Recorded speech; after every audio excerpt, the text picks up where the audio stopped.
Hey everybody, it's Seth Jones, Editor-in-Chief of Landscape Management Magazine. I'm out here at Huron Park in Kansas City, Kansas, only about 45 minutes from where I live. Got to spend the day with the good folks at PBI-Gordon, Project EverGreen, Site 1 and the grass pad on a pretty cool volunteer project. Check it out. We've been members of Project EverGreen for over 20 years. PBI-Gordon, Project EverGreen's been very active in the industry for 25, almost 30 years. So we've got a long-standing relationship there. On an annual basis, the Project EverGreen folks will do this in 3 or 4 different cities around the United States. Scouted a bunch of different sites and ended up here at Huron Park. So just, for us, it's the right thing to do. We're doing our thing. This is what Project EverGreen does. Is we worked with the Wyandotte County. We worked with their Unified Government Parks and Rec to identify a project that would make the most difference to the community, and a project that was something that PBI-Gordon employees could come out and participate in. And so we recruited Larry Ryan and Site 1 and Grass Pad to donate not only supplies but some of their knowledge as well.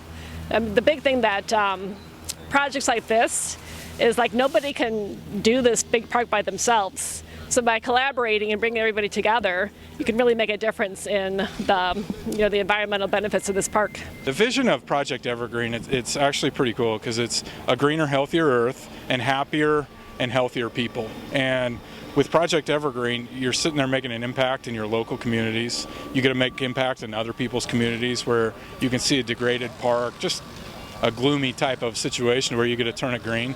And generally, green things, green parks, ball fields, golf courses, put a smile on people's face, and it's really pretty cool to be a part of that.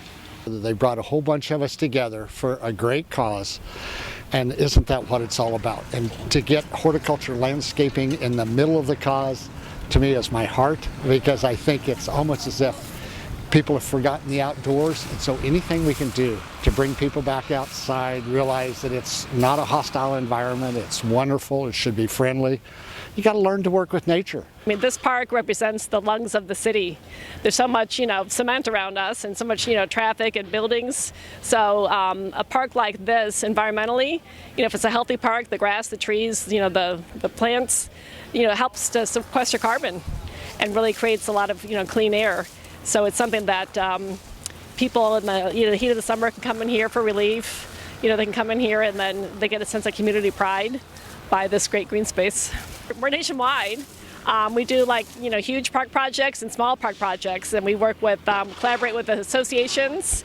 So yeah, the more the better. And we have a playbook that we can share. But really, what makes it possible is by bringing different entities together. So suppliers and end users and community and Parks and Rec, and then it's a pretty easy thing to do.